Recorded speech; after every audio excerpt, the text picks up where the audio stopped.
வணக்கம் மக்களே! நான் தான் உங்க ஆர்ஜே. எல்லாரும் எப்படி இருக்கீங்க? நான் ரொம்பவே நல்லா இருக்கேன். இன்னைக்கு நம்ம ஆர்ஜே இன்ஃபோபாக்ஸ் சேனல்ல பார்க்க போற தகவல் என்ன அப்படின்னு பார்த்தீங்கன்னா, ஒரு சூப்பரான மணி சேவிங் பிளான் தாங்க. இதில நம்ம பணத்த மட்டும் சேவ் பண்ணாம, சேவ் பண்ற பணத்த ஒரு இன்வெஸ்ட்மென்ட் ஆப்ஷன்லயும் போட போறோம். ஸோ இது மூலியமா நமக்கு அதிகமான ரிட்டர்ன்ஸும் கிடைக்கும். ஸோ நம்ம ஒரு கோல ஃபிக்ஸ் பண்ணிட்டு ஒரு அமௌண்ட் வந்து சேவ் பண்ண போறோம். அதுக்கு நமக்கு எவ்வளோ எக்ஸ்ட்ராவா வந்து வட்டி கிடைக்குது, அதாவது நம்ம சேவ் பண்றத விட இன்வெஸ்ட் பண்ணா எவ்வளோ ரூபா நமக்கு எக்ஸ்ட்ரா கிடைக்குது அப்படின்றத பார்க்க போறோம். ஸோ நிச்சயமா இந்த தகவல் உங்களுக்கும் பயனுள்ளதா இருக்கும். பிகாஸ் நீங்களும் சேவ் பண்ணணும் அண்ட் சேஃபான இன்வெஸ்ட்மெண்ட்ல போட்டு உங்க பணம் வளரணும்னு நினைச்சீங்கன்னா, நிச்சயமா இந்த வீடியோ உங்களுக்கு யூஸ்ஃபுல்லா இருக்கும். அண்ட் இது இல்லாம நம்ம சேனல்ல பார்த்தீங்கன்னா, ஆஸ் யூசுவல் மணி ரிலேட்டடான நிறைய வீடியோஸ் போட்டிருக்கோம். நிறைய money saving challenges, plans, tips and அது மட்டும் இல்லாம நம்ம சேமிக்கிற பணத்துல நம்ம வந்து கோல்டுல இன்வெஸ்ட் பண்றதுக்கான கோல்டு சேவிங் டிப்ஸ், கோல்டு காயின்கான சேவிங்ஸ், கோல்டு ஜுவல்லரி வாங்குறதுக்கான நிறைய நகை கடைகளோட கோல்டு சிட்டு ஸ்கீம்ஸ் பற்றின டீட்டெயில்ஸ் அண்டு நம்ம பேங்க் லோன் வாங்குறப்ப, அதாவது கோல்டு லோன் நம்ம வாங்குறோன்னா அதுக்கான இன்ட்ரெஸ்ட் ரேட்ஸ் என்ன, கால்குலேஷன்ஸ் என்ன, இந்த மாதிரி கோல்டு ரிலேட்டட் வீடியோஸும் கூடவே நம்ம சேவ் பண்ணுற பணத்தை இன்வெஸ்ட் பண்ணுறதுக்கான இன்வெஸ்ட்மெண்ட் ஆப்ஷன்ஸ், அதாவது சேஃபான இன்வெஸ்ட்மெண்ட் ஆப்ஷன் சொல்லும் போது போஸ்ட் ஆஃபீஸில் இருக்கிற எல்லா விதமான சேமிப்பு திட்டங்கள் பற்றின டீட்டெயில்ஸ் அண்ட் அது மட்டும் இல்லாமல் பேங்க்ஸ், அதாவது பப்ளிக் அண்ட் ப்ரைவேட் செக்டர் பேங்க்ஸில் இருக்கிற fixed deposit scheme, recurring deposit and special எஃப்டிஸ்க்கான லேட்டஸ்ட் இன்ட்ரெஸ்ட் ரேட்ஸும் அதுக்கான கால்குலேஷன்ஸ், இது மாதிரி எல்லாமே நம்ம சேனலில் போட்டுட்ருக்கோம். இது இல்லாமல் இன்னுமே நிறைய மணி ரிலேட்டட் வீடியோஸும் நம்ம சேனலில் இருக்குது. அது எல்லாமும் தேவைன்னு நினைக்கிறவங்க சேனல் வீடியோஸை செக் பண்ணி பாருங்கள். அண்ட் உங்களுக்கு பிடிச்சிருந்தா லைக் பண்ணிக்கோங்க. யூஸ்ஃபுல்லாகவும் இன்ஃபர்மேட்டிவாகவும் இருக்குன்னு ஃபீல் பண்ணிங்கன்னா சப்ஸ்கிரைப் பண்ணியும் சப்போர்ட் பண்ணுங்கள். அடுத்தடுத்து நான் போடுற வீடியோஸ் பார்க்கறதுக்கு பக்கத்தில் இருக்க பெல் ஐக்கான் ப்ரெஸ் பண்ணி அதில் ஆல் அப்படிங்கிற ஆப்ஷன் கொடுத்துட்டிங்கன்னா இனிமேல் நான் போடுற இன்ஃபர்மேட்டிவ் வீடியோஸ் கூட உங்களுக்கு இமீடியட்டாக நோட்டிஃபிகேஷனில் வந்து சேரும். நீங்கள் கொடுக்குற ஒவ்வொரு லைக்கும் சப்ஸ்கிரைபும் இன்னும் அதிக வீடியோஸ் போடுறதுக்கு எனக்கும் மோட்டிவேஷனலாக இருக்கும். ஸோ மறக்காமல் லைக் அண்ட் சப்ஸ்கிரைப் பண்ணிவிட்டு வாங்க. இப்போ நம்ம வீடியோக்குள்ளே போகலாம். ஸோ இன்றைக்கி நம்ம பார்க்க போகிறது ஒரு money saving plan and save பண்ணுற பணத்தை சேஃபான இன்வெஸ்ட்மெண்ட்டில் போடுறதுக்கான ஒரு ஆப்ஷனும் நம்ம பார்க்க போகிறோம். அண்ட் அதில் நமக்கு எவ்வளவு இன்ட்ரெஸ்ட் கிடைக்குது அப்படின்றதையும் நம்ம இதில் பார்க்க போகிறோம். அண்ட் யூஸ்வலாக நம்ம சேனலில் பார்த்திங்கன்னா நிறைய மணி ரிலேட்டட் வீடியோஸ், அதாவது மணி சேவிங் பிளான்ஸே வந்து நிறைய போட்டிருக்கோம். அண்ட் இது வந்து பார்த்திங்கன்னா எல்லாருக்குமே சூட் ஆகிற ஒரு சேவிங் பிளானாக இருக்கும். குறிப்பாக மிடில் கிளாஸ் வீட்டில் வந்து இருக்கிற ஹவுஸ் ஒய்ஃப்ஸ் வந்து சேவ் பண்ணி கூட இந்த அமௌண்ட்டை வந்து நீங்கள் சேவ் பண்ணலாம். அண்ட் அது மட்டும் இல்லாமல் எந்த ஒரு சேவிங்ஸ் நம்ம ஸ்டார்ட் பண்ணுறோம் அப்படின்னாலும் நமக்கு கோல் என்ன அப்படின்றத நம்ம ஃபிக்ஸ் பண்ணிக்கணும். நமக்கு எத்தனை நாளில் எவ்வளோ பணம் நம்ம சேமிக்கணும் அப்படின்ற ஒரு கோலை ஃபிக்ஸ் பண்ணிக்கணும். எதுக்காக உங்களுக்கு அந்த பணம் தேவை அப்படின்ட்டு. அப்போ தான் நம்ம அந்த டைம்குள்ளே அந்த பணத்தை வந்து சேவ் பண்ண முடியும். அண்ட் இதில் வந்து பார்த்திங்கன்னா நான் கோலாக ஃபிக்ஸ் பண்ணியிருக்கிறது இதில் 5 லட்ச ரூபா அப்படின்னு சொல்லிட்டு. ஸோ 5 லட்ச ரூபா அப்படிங்கிறது பார்த்திங்கன்னா நிஜமாகவே கொஞ்சம் பெரிய அமௌண்ட்டு தான். ஸோ இதை நம்ம சேவ் பண்ணுறதுக்கு ஒரு மாதத்துலேயோ ஒரு வருஷத்துலேயோ 2 வருஷத்துலேயோ நம்மளால் சேவ் பண்ண முடியாது. ஸோ 5 லட்ச ரூபா அப்படின்னு சேமிக்கிறதுக்கு நான் இதில் டைம் லைனாக ஃபிக்ஸ் பண்ணியிருக்கிறது வந்து பார்த்திங்கன்னா 10 வருஷம்.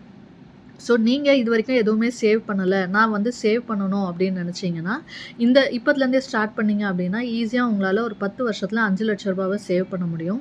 இதுக்கு நம்ம ரொம்ப அதிகமான அமௌண்ட் எடுத்து வைக்கணும் அப்படின்னு இல்லை, லாங் டர்மாக தான் நம்ம வந்து இதில் சேவ் பண்ண போகிறோம். ஸோ லாங் டர்ம் அப்படின்றப்ப பார்த்திங்கன்னா 10 வருஷம் நம்ம சேவ் பண்ணுறோம். அப்போ அதுக்கு நம்ம கன்சிஸ்டண்ட்டாக சேவ் பண்ணால் போதும். குறைவான அமௌண்ட் எடுத்து வச்சாலே நம்ம 5 லட்ச ரூபா அப்படிங்கிற கோலை ஈஸியாக ரீச் பண்ணலாம். அண்டு இதில் வந்து பார்த்திங்கன்னா நான் அமௌண்ட்டாக சேவ் பண்ணுற ஆப்ஷன் சொல்லியிருக்கிறேன். அண்ட் இது மட்டும் இல்லாமல் நம்ம சேவ் பண்ணுற பணத்தை வந்து பார்த்திங்கன்னா பிரித்து சேவ் பண்ணணும். ஸோ இதில் நான் வந்து ஒரு சேஃபான இன்வெஸ்ட்மெண்ட் ஆப்ஷன் சொல்லியிருக்கேன். அது இல்லாமல் கோல்டுலேயும் நீங்கள் வந்து ஒரு பார்ட் வந்து சேவ் பண்ணலாம். இன்றைக்கி நம்ம பார்க்க போகிறது மணியாக சேவ் பண்ணுறது தான். ஸோ கோல்டு கிடையாது. அண்ட் இதில் வந்து பார்த்திங்கன்னா லாங் டர்மாக 10 வருஷம் சேமிக்கணும்னு சொன்னேன். பட் நம்ம இதில் மாதம் ஃபிக்ஸடான அமௌண்ட்டாக எடுத்து வைக்கணும். பிகாஸ் நம்ம சேவ் பண்ணுறது மட்டும் இல்லாமல் அதை இன்வெஸ்ட் பண்ண போகிறோம். ஸோ இன்வெஸ்ட் பண்ணுறப்ப வந்து பார்த்திங்கன்னா இதில் நான் சொல்லியிருக்கிற ஸ்கீமில் நம்ம ஃபிக்ஸடான ஒரு அமௌண்ட்டை வந்து இன்வெஸ்ட் பண்ணணும். ஸோ மாதம் வந்து பார்த்திங்கன்னா ஃபிக்ஸட் அமௌண்ட்டை வந்து நம்ம சேவ் பண்ணணும். அண்ட் அதுக்கு ஏற்ற மாதிரியான ஒரு இன்வெஸ்ட்மெண்ட் ஆப்ஷனும் நம்ம சூஸ் பண்ண போகிறோம். நான் இதில் சேவ் பண்ணுறது வந்து பார்த்திங்கன்னா மந்த்லி சேவ் பண்ணுற ஸ்கீம் அப்படின்றதுனால நான் ரெக்கரிங் டெபாசிட் வந்து சூஸ் பண்ணியிருக்கிறேன். அண்ட் அது வந்து பார்த்திங்கன்னா போஸ்ட் ஆஃபீஸில் இருக்கிற ரெக்கரிங் டெபாசிட் நான் எடுத்துருக்கிறேன். பிகாஸ் நமக்கு 10 வருஷம் அப்படிங்கிறப்ப பார்த்திங்கன்னா நிறைய பேங்க்ஸில் இருக்கிறத விட பார்த்திங்கன்னா போஸ்ட் ஆஃபீஸில் கொஞ்சம் அதிகமான இன்ட்ரெஸ்ட் இருக்குது. ஒரு சில பேங்க்ஸ்லேயுமே வந்து பார்த்திங்கன்னா இதை விட அதிகமான இன்ட்ரெஸ்ட் இருக்குது. ஸோ நீங்கள் அதில் நீங்கள் இன்வெஸ்ட் பண்ணுறீங்க அப்படின்னாலும் பெட்டர் ஆப்ஷனாக தான் இருக்கும். பட் நான் இன்றைக்கி வந்து போட்டிருக்க எக்ஸாம்பிள் வந்து போஸ்ட் ஆஃபீஸில் இருக்கிற ரெக்கரிங் டெபாசிட்கான இன்ட்ரெஸ்ட் ரேட் வச்சு. அண்ட் இந்த ஆப்ஷன் வந்து பார்த்திங்கன்னா எதுக்காக அப்படின்னு பார்த்தீங்கன்னா போஸ்ட் ஆஃபீஸு. ஏன்னா போஸ்ட் ஆஃபீஸ் பொறுத்த வரைக்கும் நம்ம பணம் வந்து 100% பாதுகாப்பாக இருக்கும். ஸோ லோ ரிஸ்க் அண்ட் இன்னும் கேட்டால் நோ ரிஸ்க்குன்னே சொல்லலாம். ஏன்னா நமக்கு அதாவது பேங்க்ஸ்லலாம் கூட பார்த்தீங்க அப்படின்னா நமக்கு இன்சூரன்ஸ் கவரேஜ் வந்து ஒரு 5 lakhs வரைக்கும் தான் இருக்கும். பட் நம்ம போஸ்ட் ஆஃபீஸ் பொறுத்த வரைக்கும் பார்த்திங்கன்னா 100% நம்ம பணம் வந்து சேஃபான ஒரு இன்வெஸ்ட்மெண்ட்டாக இருக்கும். ஸோ அதனால் நான் இதில் ஆர்டி வந்து போஸ்ட் ஆஃபீஸ் வச்சு எடுத்திருக்கேன். அண்ட் இப்போது நம்ம மந்த்லி ஃபிக்ஸட் அமௌண்ட் சேவ் பண்ணணும் அப்படின்னு சொன்னேன். இப்போ நம்ம 5 லட்ச ரூபா சேவ் பண்ணணும் அப்படின்றத நம்ம கோலாக ஃபிக்ஸ் பண்ணியிருக்கிறோம். நீங்கள் வெறும்னே சேமிக்கிறீங்க, எதுலேயும் இன்வெஸ்ட் பண்ணல, வீட்லேயே நான் வந்து மாதம் மாதம் சேமிக்கிறேன் அப்படின்னு நினச்சிங்கன்னா இந்த 5 லட்ச ரூபா சேமிக்கணும் அப்படின்றப்ப நமக்கு ஒவ்வொரு மாதமும் எவ்வளோ எடுத்து வைக்கணும் அப்படின்னு பார்த்தீங்கன்னா அதாவது 10 வருஷம். ஸோ 10 வருஷன்றப்ப பார்த்திங்கன்னா ஒரு வருஷத்துக்கு 12 மாதம் இருக்குது. ஸோ 10 வருஷம் அப்படின்னு எடுத்துக்கிட்டோன்னா 120 மாதம் நம்மக்கிட்ட இருக்குது. இந்த 120 மாதத்தில் நம்ம 5 லட்ச ரூபா சேமிக்கணும் அப்படின்றப்ப ஒவ்வொரு மாதமும் நீங்கள் எடுத்து வைக்க வேண்டிய தொகை எவ்வளோ அப்படின்னு பார்த்தீங்கன்னா 4167 ரூபா. ஸோ இந்த அமௌண்ட்டை நம்ம ஒவ்வொரு மாதமும் எடுத்து வச்சோம் அப்படின்னா 10 வருஷத்தில் நம்மளால் 5 லட்ச ரூபாவை வந்து சேவ் பண்ண முடியும். அண்டு இது வந்து பார்த்திங்கன்னா நம்ம அதாவது சேவ் பண்ணணும்னு நினச்சா கண்டிப்பாக இந்த அமௌண்ட்டை நம்ம வந்து எடுத்து வச்சு சேவ் பண்ணலாம். பட் இதை விட கொஞ்சம் ஸ்மார்ட்டாக யோசித்தோம் அப்படின்னா நம்ம இன்வெஸ்ட் பண்ணுற அமௌண்ட்டை கம்மி பண்ணி இந்த 5 லட்ச ரூபாவை நம்ம சேவ் பண்ண முடியும். ஸோ இதில் வந்து பார்த்திங்கன்னா மாதம் நான் சொன்னால் 4167 ரூபா எடுத்து வைக்கணும் அப்படின்ட்டு. இதே அமௌண்ட்டை நீங்கள் டெய்லி கொஞ்சம் கொஞ்சமாக எடுத்து வைக்கணும்னு நினச்சாலும் ஒரு நாளைக்கு பார்த்திங்கன்னா 139 ரூபாய் எடுத்து வைக்கணும். ஒரு மாதம் அதாவது 30 நாள் இருக்குன்னா 30 நாளும் ஒவ்வொரு நாளும் நீங்கள் 139 ரூபாய் எடுத்து வச்சிங்க அப்படின்னா தான் ஒரு மாதத்துக்கு 4167 ரூபாய் நீங்கள் சேமிக்க முடியும். 10 வருஷத்தில் உங்களால் 5 லட்ச ரூபாய் அப்படிங்கிற டார்கெட்டை வந்து ரீச் பண்ண முடியும். இது வந்து நம்ம வீட்டில் சேமிக்கிறப்ப. இதுவே வந்து இன்வெஸ்ட் பண்ணுறோம் அப்படின்றப்ப பார்த்திங்கன்னா அதாவது போஸ்ட் ஆஃபீஸில் நம்ம வந்து சேவ் பண்ணுறோம் அப்படின்னு வச்சுக்கோங்க. அப்போ நீங்கள் தினமும் 100 ரூபாய் சேமித்தாலே போதும்.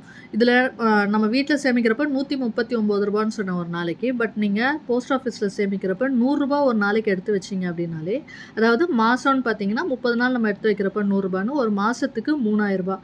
இந்த 3000 ரூபாய் நம்ம சேமிக்கிறோம் அப்படின்னா நமக்கு வந்து பார்த்திங்கன்னா 10 வருஷத்தில் நம்ம சேமிக்கிற பணம் எவ்வளோவா இருக்கும்னு பார்த்திங்கன்னா 3,60,000 ரூபாய். அண்ட் அதுக்கு நமக்கு கிடைக்கிற வட்டி எவ்வளோன்னு பார்த்தீங்கன்னா போஸ்ட் ஆஃபீஸில் இப்போ கரண்ட்டாக இருக்கிற வட்டி பார்த்திங்கன்னா 6.7%. ஸோ இது வந்து பார்த்திங்கன்னா 5 வருஷத்துக்கான இன்ட்ரெஸ்ட்டு. அண்ட் 5 வருஷம் முடிகிறப்ப பார்த்திங்கன்னா நம்ம எக்ஸ்டெண்ட் பண்ணிக்கலாம். ஸோ நீங்கள் தொடர்ந்து இன்னும் எக்ஸ்டெண்ட் பண்ணுறீங்க அப்படின்றப்ப இன்னொரு 5 வருஷத்துக்கு பண்ணிக்கலாம். அப்போ வட்டி வந்து இதே வட்டி இருக்கும். அதாவது நீங்கள் ஸ்டார்ட் பண்ணுறப்ப என்ன வட்டி இருக்கோ அதே வட்டி தான் வந்து உங்களுக்கு எக்ஸ்டென்ஷன் பீரியடுக்கும் கிடைக்கும். ஸோ நீங்கள் முதல் 5 வருஷம் இப்போ ஸ்டார்ட் பண்ணீங்கன்னா 6.7%, 5 வருஷம் முடிவில் திரும்ப நீங்கள் எக்ஸ்டெண்ட் பண்ணுறீங்க அப்படின்றப்ப அதே 6.7% உங்களுக்கு கிடைக்கும். ஸோ அந்த டைமில் வட்டி குறைஞ்சிருந்தாலும் நமக்கு எந்த ஒரு பாதிப்பும் இருக்காது. ஸோ நமக்கு 10 வருஷத்துக்கு ஒரே விதமான இன்ட்ரெஸ்ட் வந்து கிடைக்கும். அண்ட் அதுக்கு வட்டி மட்டும் எவ்வளோ கிடைக்கும் அப்படின்னு பார்த்தீங்கன்னா 1,52,565 ரூபா கிடைக்கும். ஸோ இது வந்து வட்டி மட்டும். அண்ட் நம்ம சேமிக்கிறது 3,60,000 ரூபா தான். அண்ட் மொத்தமாக நமக்கு மெச்சூரிட்டி அமௌண்ட்டாக 10 வருஷத்தில் எவ்வளோ கிடைக்கும்னு பார்த்தீங்கன்னா 5,12,565 ரூபா கிடைக்கும். ஸோ நம்ம கொஞ்சம் சேவ் பண்ணுற பணத்தை வந்து இன்வெஸ்ட் பண்ணோம் அப்படின்னாலே நமக்கு எவ்வளோ டிஃப்ரென்ஸ் கிடைக்குது பாருங்கள். கிட்டத்தட்ட ஒவ்வொரு மாதமும் 1,167 ரூபா நமக்கு மிச்சமாகுது. அந்த 1,167 ரூபாவை நீங்கள் வந்து கோல்டில் இன்வெஸ்ட் பண்ணலாம். அந்த இதில் வந்து ஒரு 100 மில்லிகிராமில் நீங்கள் கோல்டு காயின் வாங்குறீங்க ஒவ்வொரு மாதன்றப்ப அது ஒரு தனியாக உங்களுக்கு ஒரு சேவிங்ஸாக இருக்கும். ஸோ கோல்டு காயினில் ஒரு அமௌண்ட் இன்வெஸ்ட் பண்ண மாதிரியே இருக்கும். அண்ட் நீங்கள் இதில் 100 ரூபா அப்படின்னு சேமிக்கிறப்ப பார்த்தீங்கன்னா உங்களோட கோலான 5 லட்ச ரூபா அப்படிங்கிறதையும் ஈஸியாக நம்ம வந்து ரீச் பண்ணலாம். அதாவது 3,60,000 ரூபாய் சேர்த்தாலே நமக்கு 5,12,000 ரூபாய் ரிட்டர்ன் கிடைக்கும். ஸோ இந்த மாதிரி சேஃபான இன்வெஸ்ட்மெண்ட்டில் போடுறப்ப நம்ம பணமும் பாதுகாப்பாக இருக்கும் அண்ட் அதுக்கேற்ற ரிட்டர்னும் நமக்கு கிடைக்கும். அண்ட் இன்றைக்கி நான் சொன்ன இந்த மணி சேவிங் பிளான் நிச்சயமாக உங்களுக்கு பயனுள்ள இருந்திருக்கும்னு நினைக்கிறேன். அப்படி இருந்துச்சுன்னா லைக் பண்ணிக்கோங்க. உங்கள் ஃப்ரெண்ட்ஸ் அண்ட் ஃபேமிலிக்கு தேவைப்பட்டால் அவங்களுக்கும் ஷேர் பண்ணுங்கள். அண்ட் இது வரைக்கும் நம்ம சேனலை சப்ஸ்கிரைப் பண்ணாமல் பார்க்குறீங்க அப்படின்னா சப்ஸ்கிரைப் பண்ணி சப்போர்ட் பண்ணுங்கள். இன்னொரு நல்ல பயனுள்ள தகவலோடு உங்களை சந்திக்கிறேன். அதுவரை உங்களிடமிருந்து விடைபெறுவது உங்கள் ஆர்ஜே. நன்றி, வணக்கம்.